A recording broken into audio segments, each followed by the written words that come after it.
Olá, bom dia, boa tarde, boa noite. É bom estar de volta com você. A nossa palavra e reflexão. E o nosso tema ele é bem interessante, hein? O tema é: eu bebo sim, e aí? Existem muitas pessoas que dizem isso: eu bebo sim, e aí? Temos aí um compositor por nome João do violão, que era justamente esse tema: eu bebo sim, estou vivendo. Tem gente que não bebe e está morrendo. É uma música profana, mas é interessante, que dá assim uma abertura para que as pessoas possam beber à vontade, se divertir, né? Mas se nós podemos ver, podemos notar que a estatística diz que muitas pessoas têm morrido por causa da embriaguez, principalmente no trânsito, né? Mas o que Deus fala sobre essa questão? Eu não vou aqui entrar no mérito de falar com você, de dizer se você deve ou não deve beber, se é correto, se é errado, mas o que Deus diz? O sábio Salomão escreveu Provérbios 23, no verso 29 em diante, começa falando de alguma das consequências de quem anda se embriagando, daquelas pessoas que têm prazer na bebida, têm uma saída dos seus traumas, dos seus problemas, das suas tristezas, justamente na bebida.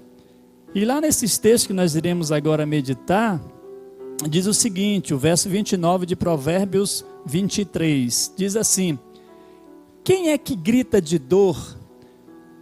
Nesse verso 29 nós temos praticamente 5 perguntas. Eu estou na linguagem atualizada, né? Quem é que grita de dor? É feita a primeira pergunta. A segunda pergunta: para quem são as tristezas? Terceira pergunta: quem é que vive brigando constantemente? Quem é que vive se queixando da vida e da situação em que está?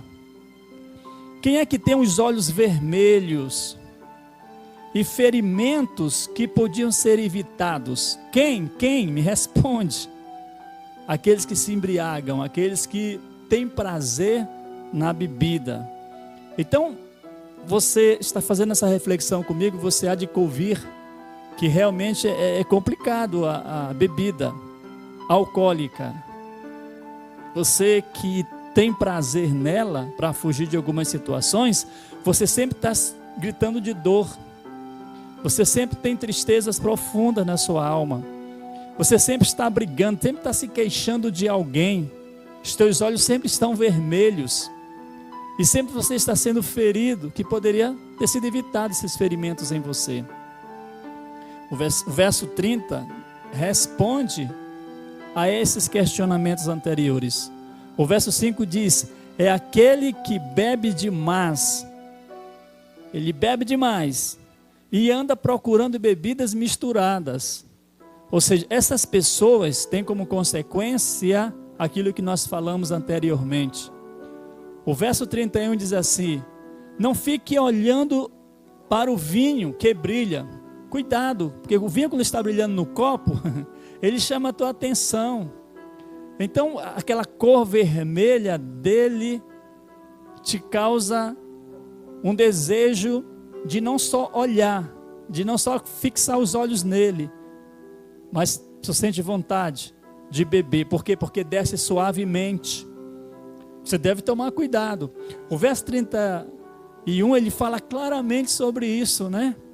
Que desce redondo, desce macio. Mas temos que tomar cuidado. E olha que quando o Espírito Santo usou Salomão para escrever e falar sobre isso, foi praticamente há 2.700 anos atrás. Mas a Bíblia é uma palavra atualizadíssima. Está falando dos dias de hoje. O verso 32, ainda continuando, ele diz assim: pois no fim de tudo isso aí, ele morde como uma cobra venenosa. Quem? O vinho. O vinho. Depois que você bebe, fica muito doido, né? Como dizem, né? Fica muito alegre, fica muito animado. Ele é como se fosse uma cobra que vai te morder. Essa cobra vai soltar veneno em você e vai matar você. É isso que nós entendemos com esse verso 32. Observe que o versículo 33, o verso 33 diz assim: você verá coisas esquisitas quando você bebe bastante. Você começa a ver coisas estranhas. E você começa a falar tolices. Ou seja, há uma distorção na tua mente. É o que causa a bebida. Faz-me lembrar, me lembrei agora, de Herodes.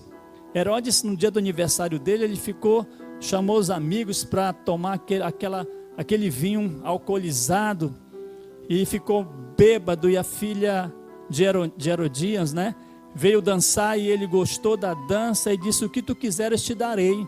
Olha a loucura da bebida. E a menina, orientada pela mãe, que não gostava do profeta João Batista, pediu a cabeça do João Batista. E ele, como rei bêbado e agora envergonhado, teve que trazer a cabeça de João Batista. Então você observe que quando a pessoa se entrega à bebida, ele está correndo esse tipo de risco, de fazer doidice, fazer tolices, né? Quem é rico faz loucuras, né? E quem é pobre vira rico. Já viu a pessoa quando está bêbada? Ela abre o coração e fala das suas mágoas, e fala das suas riquezas que muitas vezes não tem, fala das suas decepções. Ela aproveita para desabafar. Mas a consequência, o verso 34 diz que você sentirá como se estivesse no meio do mar, né? No meio do mar, aquele balanço do mar, enjoado, balançando como se estivesse lá no alto mastro do navio. Ou seja, o mastro é muito alto e o vento muito forte, e a pessoa fica sem muita segurança, fica se balançando. Se você já andou por esses caminhos, você sabe o que a Bíblia está dizendo. Se você já bebeu, já foi liberto pelo Senhor, hoje você está sabendo muito bem. E você que ainda não foi liberto, isso é a realidade da tua vida hoje. Então, queridão, é necessário fazer uma análise, né? É necessário fazermos uma reflexão juntas do que Deus está dizendo. E o verso 35 diz assim: então você dirá: alguém deve ter me batido, alguém bateu em mim. Eu acho que eu levei uma surra, mas eu não lembro quem foi que fez isso comigo. Isso é o bêbado, né, falando. Porque eu não consigo me levantar dessa situação. Só tem um jeito: eu preciso tomar mais um gole. E a pessoa se torna escrava. Olha como o verso 35 está falando das realidades da bebida. Ou seja, você não, parece que está todo machucado, foi dormir tarde, ficou triste, o corpo todo batido. Diz: mas quem me bateu? Parece que eu levei uma surra.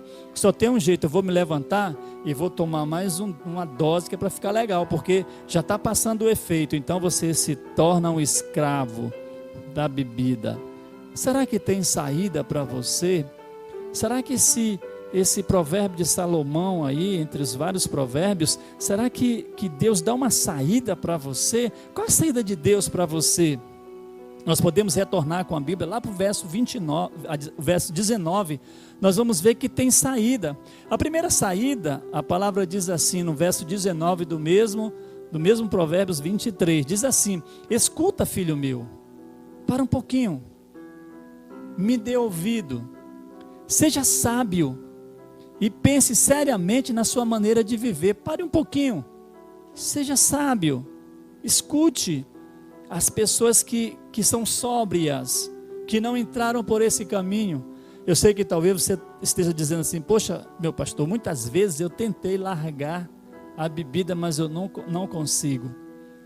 Estou preparando um material para mais tarde falar também sobre iniquidade, que vai mexer sobre isso. Por que eu tento me libertar desse pecado, dessa coisa que eu sei que faz mal para o meu corpo, mas eu não consigo?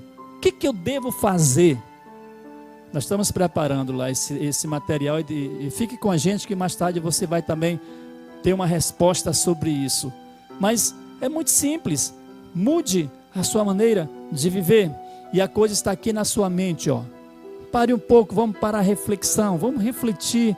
Se não é bom para você, ouça quem é sóbrio, procure ouvir. E no versículo 20 continua, no verso 20 diz assim: não ande com gente que bebe demais. Começa a se separar dessas pessoas, nem com os que bebem demais, nem aqueles que comem demais, os glutões. Você tem que ter equilíbrio. Quem são teus amigos? Quem são as pessoas que andam com você? Há um ditado no mundo que diz: diz-me com quem tu andas e eu te direi quem tu és.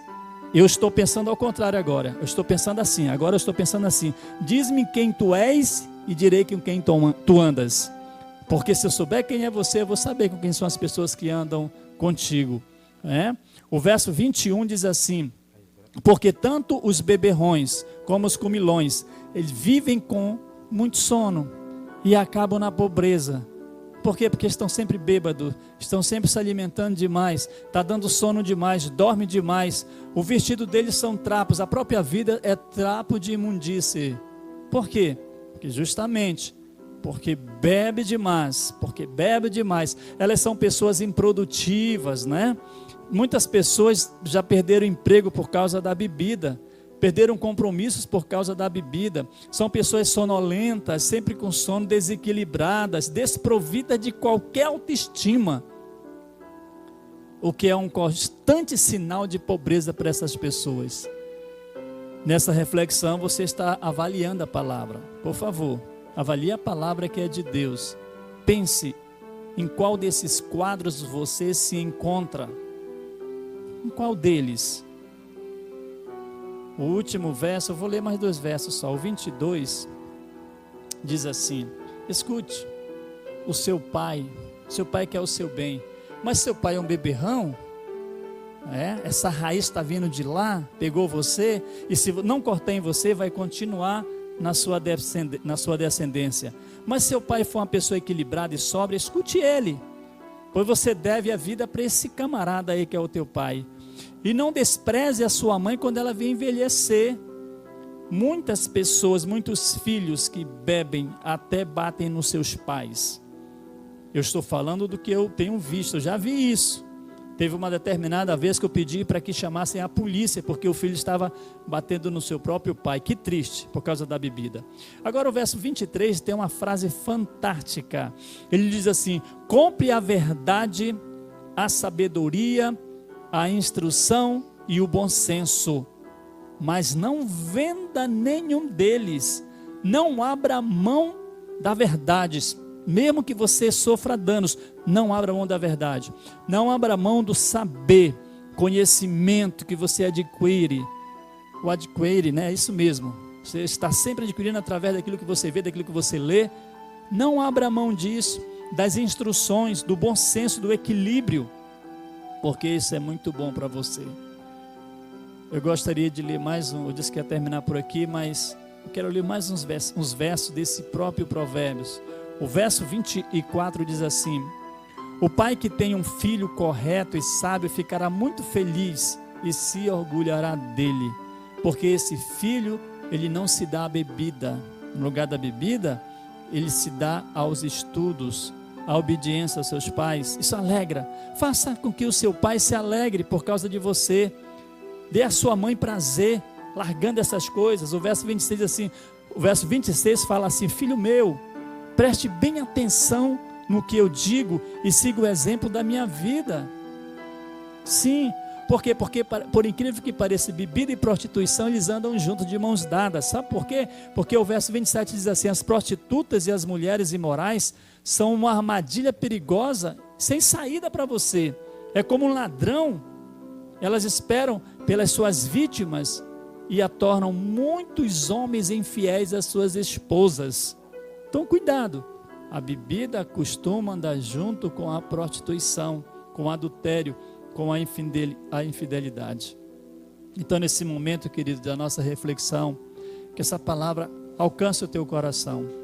Talvez você diga assim: eu não tenho nada disso, eu sou tranquilo.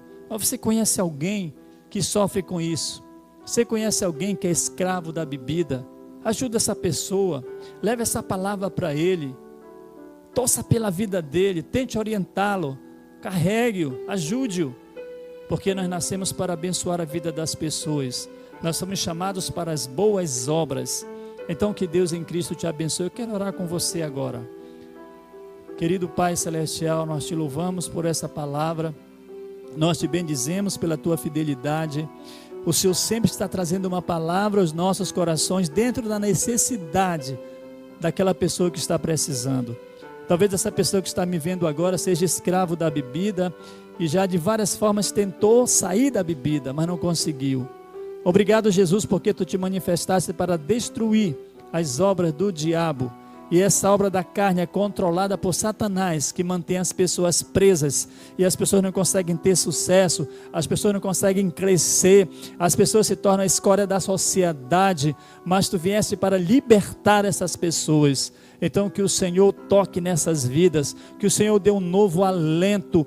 Eu quero ver essas pessoas me dando retorno, dizendo assim, que ouviu essa palavra e que foi tocada pelo Espírito Santo e foram libertas e têm vida com Deus. Pai querido, em teu nome eu estou pedindo isso, no poderoso nome de Jesus. Eu oro e abençoo a vida desta pessoa, hoje e sempre. Amém, amém e amém. Glória a Deus.